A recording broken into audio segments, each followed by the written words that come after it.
हर चीज को बेचना, हर चीज को प्राइवेटाइज करके अपने कॉरपोरेट दोस्तों के हवाले करना, एयरपोर्ट को बेच दो, रेलवे को बेच दो, बंदरगाहों को बेच दो।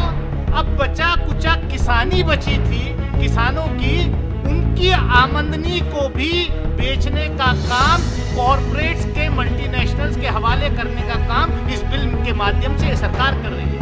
जब हम चुनकर आते हैं तो बहुत सारे लोगों को वादे करते हैं। आज जब लोग हमसे पूछते हैं कि आपने हमें ये वादा किया था कि ये स्कूल की बिल्डिंग बनाएंगे, ये हॉस्पिटल बनाएंगे, ये सड़क बनाएंगे, तो हम उन्हें क्या जवाब देंगे? क्या हम उन्हें ये कहेंगे कि 2 साल के लिए सरकार ने हमसे ये कहा है कि सिर्फ जुमलेबाजी करते रहो, काम कुछ नहीं होने वाला है करके?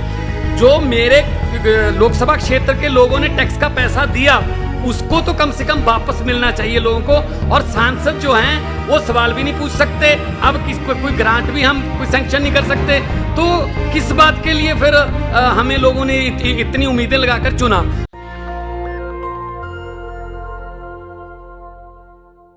मैं एसेंशियल कमोडिटी अमेंडमेंट बिल पर आपने मुझे बोलने का मौका दिया, क्योंकि आपने समय 10 मिनट से घटा के 2 मिनट कर दिया है, तो मैं भी इसलिए सीधी सीधी बात करूंगा। क्योंकि ये बिल जो है अध्यक्ष महोदय, ये बिल पूरी तरीके से किसान विरोधी है, बिचौलिए और जमाखोरों को फायदा पहुंचाने वाला बिल है। इस सरकार की मंशा हमारी समझ में नहीं आ रही कि करना क्या चाहती है। हर चीज को बेचना, हर चीज को प्राइवेटाइज करके अपने कॉरपोरेट दोस्तों के हवाले करना, एयरपोर्ट को बेच दो, रेलवे को बेच दो, बंदरगाहों को बेच दो। अब बचा कुचा किसानी बची थी, किसानों की, उनकी आमदनी को भी बेचने का काम, कॉरपोरेट्स के, मल्टीनेशनल्स के हवाले करने का काम इस बिल के माध्यम से सरकार कर रही है। अभी सत्ता पक्ष के एक साथी बोल रहे थे, चौधरी साहब, कि बहुत बड़ा इन्वेस्टमेंट आएगा इस अमेंडमेंट के माध्यम से। पता नहीं वो इन्वेस्टमेंट कहां आएगा। मैं कहना चाहता हूं अध्यक्ष महोदय कि एक एग्जाम्पल मैं देना चाहता हूं कि कॉरपोरेट मल्टीनेशनल्स आएंगे, वो इसमें इन्वेस्ट करेंगे। प्राइवेट शुगर फैक्ट्रीज हैं, किसान अपना अनुबंध करता है उनके साथ कि हम गन्ना एक्स शुगर फैक्ट्री को देंगे, लेकिन आज क्या स्थिति है?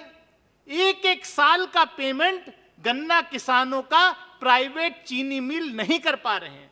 मेरे स्वयं के लोकसभा क्षेत्र में एक विधानसभा क्षेत्र पड़ता है गढ़मुक्तेश्वर, बड़ी शुगर फैक्ट्री है, सिंभावली शुगर फैक्ट्री।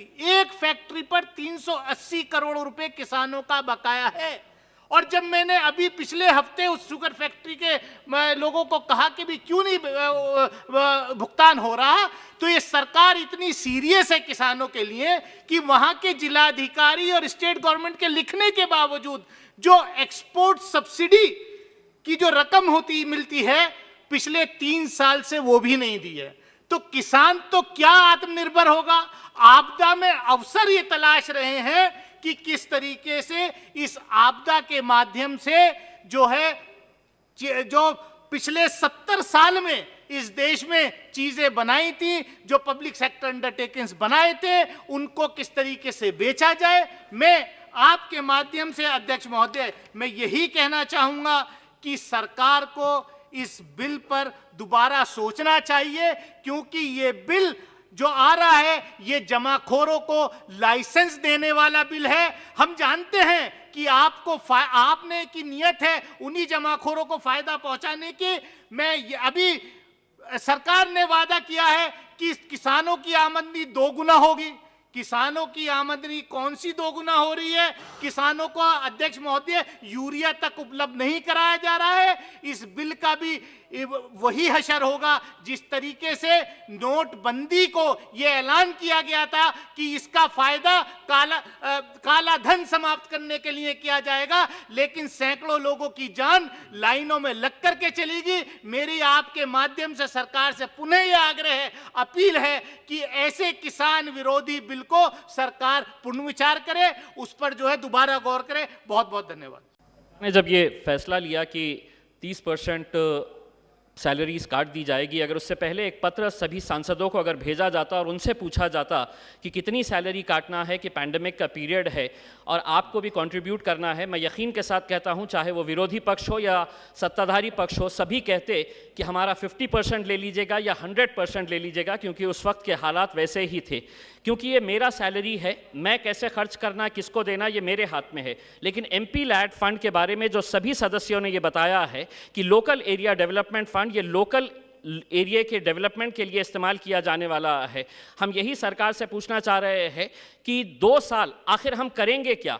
जब हम चुनकर आते हैं तो बहुत सारे लोगों को वादे करते हैं। आज जब लोग हमसे पूछते हैं कि आपने हमें ये वादा किया था कि ये स्कूल की बिल्डिंग बनाएंगे, ये हॉस्पिटल बनाएंगे, ये सड़क बनाएंगे, तो हम उन्हें क्या जवाब देंगे? क्या हम उन्हें ये कहेंगे कि 2 साल के लिए सरकार ने हमसे ये कहा है कि सिर्फ जुमलेबाजी करते रहो, काम कुछ नहीं होने वाला है करके? हम ये सदन से ये मांग करना चाहते हैं, ये उम्मीद करते हैं कि सरकार इसके ऊपर, जिस तरह से दूसरे सदस्यों ने ये कहा है कि हमारी सैलरी का जितना हिस्सा आप लेना चाहते हैं आप ले लीजिएगा, लेकिन MP लैड फंड जो है ये एरिया डेवलपमेंट का फंड है और ये हमारे एरिया के अंदर खर्च करने का ये अधिकार हमें मिलना चाहिए, ये हमारा अधिकार है। यही आपसे गुहार लगाते हैं। Thank you very much. मैं इस बिल को सपोर्ट करता हूं। मैं 1-2 पॉइंट मेरे हैं, अगर मंत्री जी ध्यान से सुन रहे हैं, सभी के पॉइंट्स लिख रहे हैं। मैं चाहता हूं चाहे 30% की जगह हमारी सैलरी 60%, 70% काट लो, कोई दिक्कत नहीं है, लेकिन पब्लिक का पैसा जो MP लैड्स है वो पब्लिक की मनी है, वो पब्लिक का पैसा रोकने का कोई उचित कारण नहीं बनता। जैसा कि मेरे से पहले बोलने वाले कुछ वक्ताओं ने कहा है, हम माइक्रो लेवल पर आप हमें गाइडलाइन जारी कर सकते हैं कि इसके लिए पैसा दो, और कुछ गाइडलाइंस आए MP लैड्स के लिए, लेकिन जो मेरे लोकसभा क्षेत्र के लोगों ने टैक्स का पैसा दिया उसको तो कम से कम वापस मिलना चाहिए लोगों को।